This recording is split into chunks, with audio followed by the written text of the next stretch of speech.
Good day, everyone. My name is Adegalu Eyitayo, a marriage coach. I want to bless God and I want to thank God for the last series we had. But before going into that, I want to thank everyone that watched, everyone that shared, and everyone that subscribed to my YouTube channel. God will bless and elevate all of you. Amen. The last series that we had was with the youth. We had a wonderful time with the youth, and to the glory of God, I have had series of testimonies and messages coming from here and there, encouraging messages and all of that.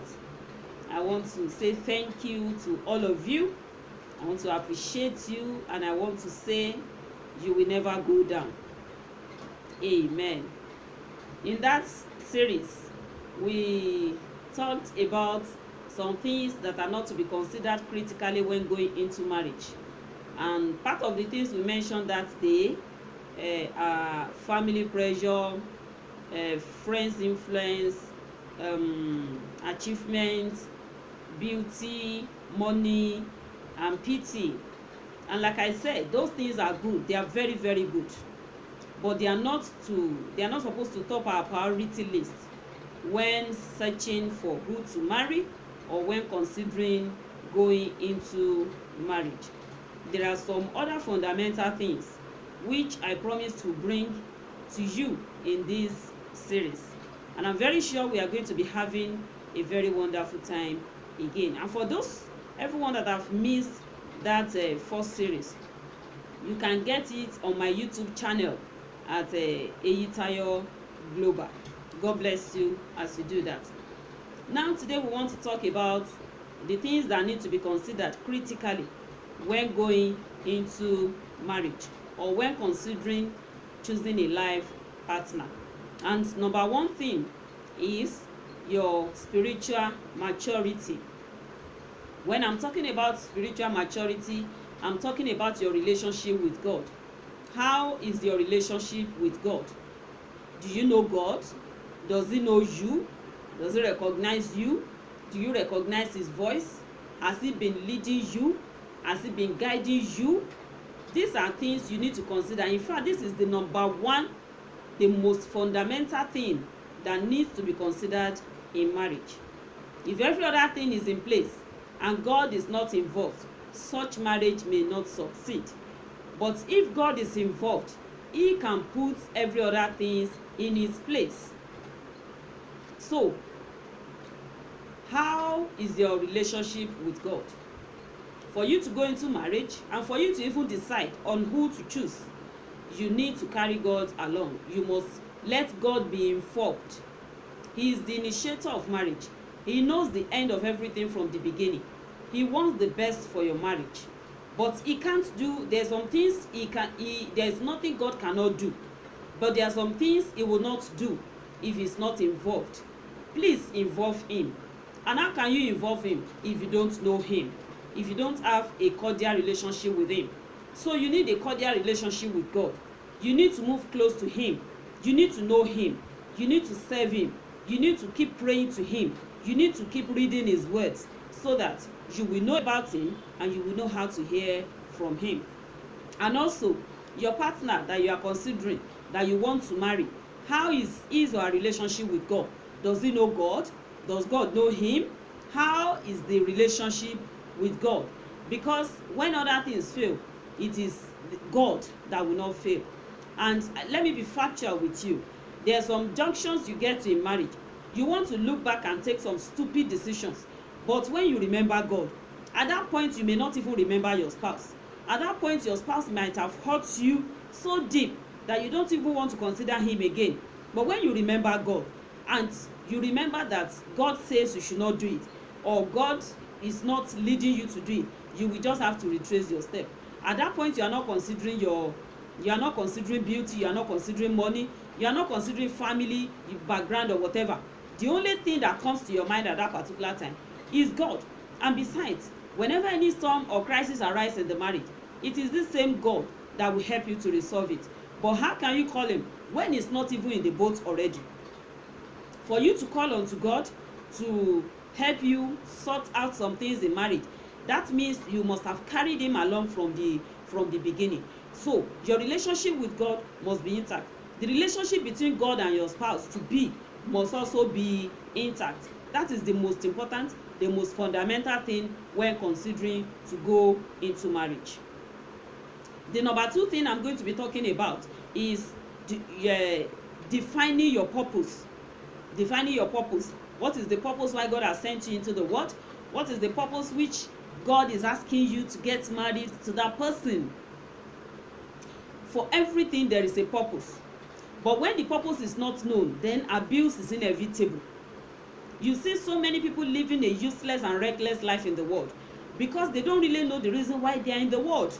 So they tend to follow the crowd. When you are able to define your purpose, you will not follow the crowd. You will distinguish yourself.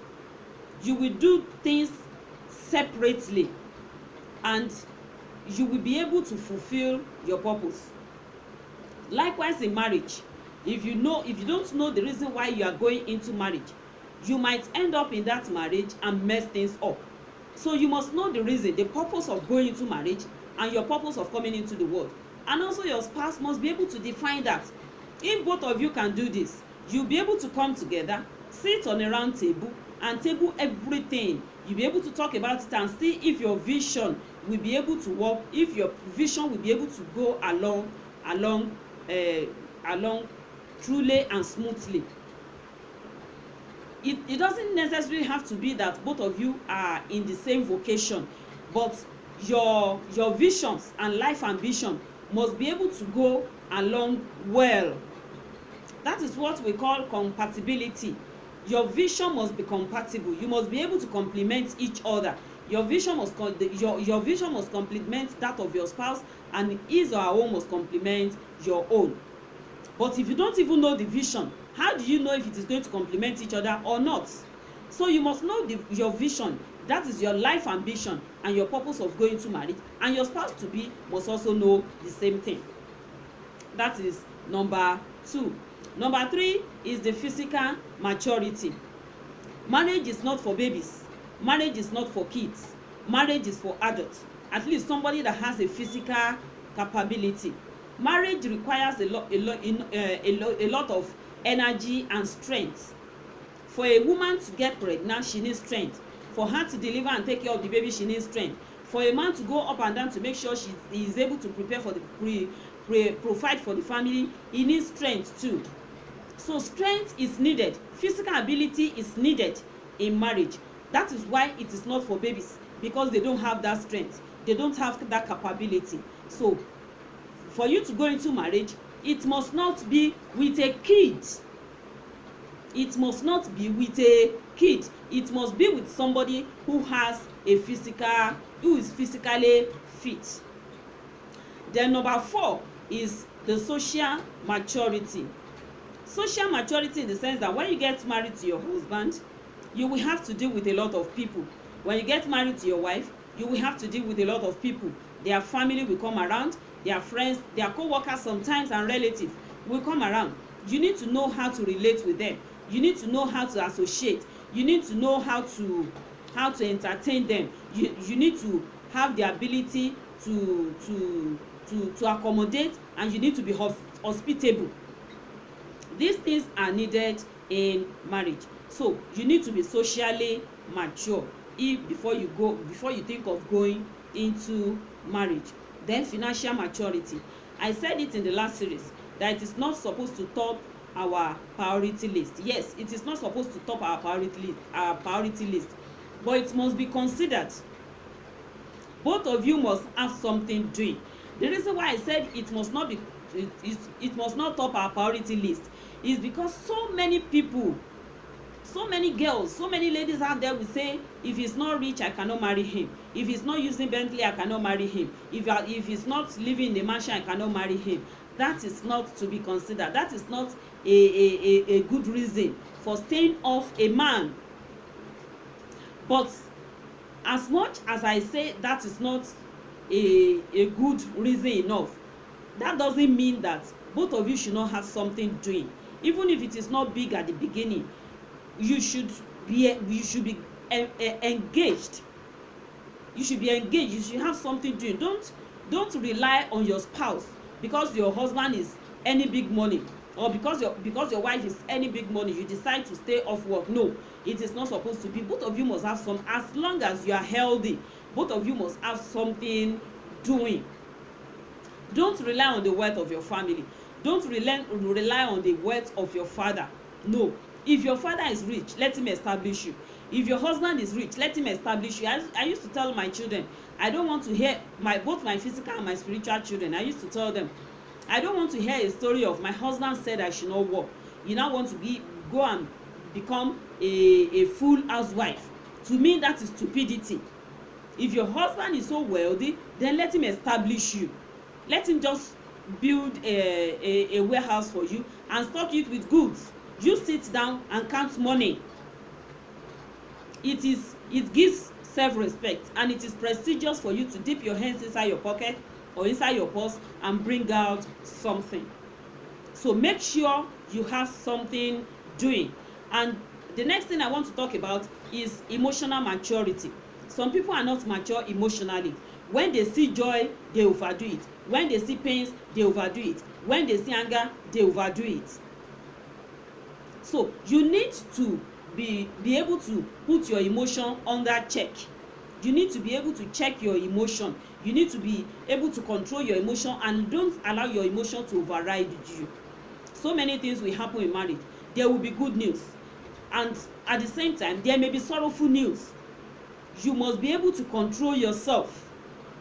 You must be able to control your emotion at every particular point in time.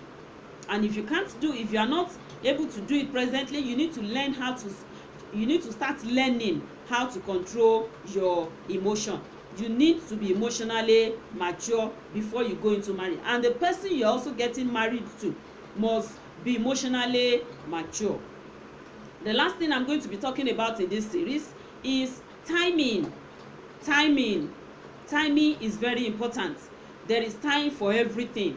The fact that there is money, the fact that there is physical maturity, the fact that even God is involved does not mean you should not wait for the right time. If God says this is your spouse today, that doesn't mean go and get married today. There are some things that need to be put in place. Please put them in place. There are some things God will not come down to come and do for you. God will not come down to come and rent a house for you. Don't get married and put your wife in your father's flat. Get an apartment. Let your wife be free. There's some basic things of life that needs to be put in place before marriage comes in. If you don't get those things right, you might as well struggle for the rest of your life before you be able to get it. Please get me right. I'm not saying you will achieve the whole world before you get married. No, that is not what I'm saying. In fact, it is not possible. There are some things that you can't do on your own until you become two. But there are some basic things that needs to be put in place. The wife is not working, the husband is not working, there is no accommodation, no pot to cook, no cooker, no plates, no spoon, all of these things, and you say you want to get married. Please think twice. Get things right so that you don't regret in that marriage. Remember, if you're rushing, you might as well rush out. But like I said in the last series, by the time you are rushing out, you might have been severely injured to the extent that such life may never remain the same again.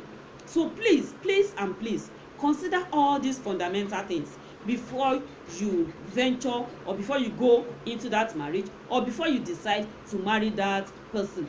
Make sure your spiritual maturity is intact, and that of your spouse also is intact. Make sure you are able to define your purpose, and your partner too is able to define his or her purpose. Make sure both of you are physically mature. Make sure your social maturity is in place. Make sure your financial maturity is in place. Make sure your emotional maturity at least is intact, and make sure the timing is right.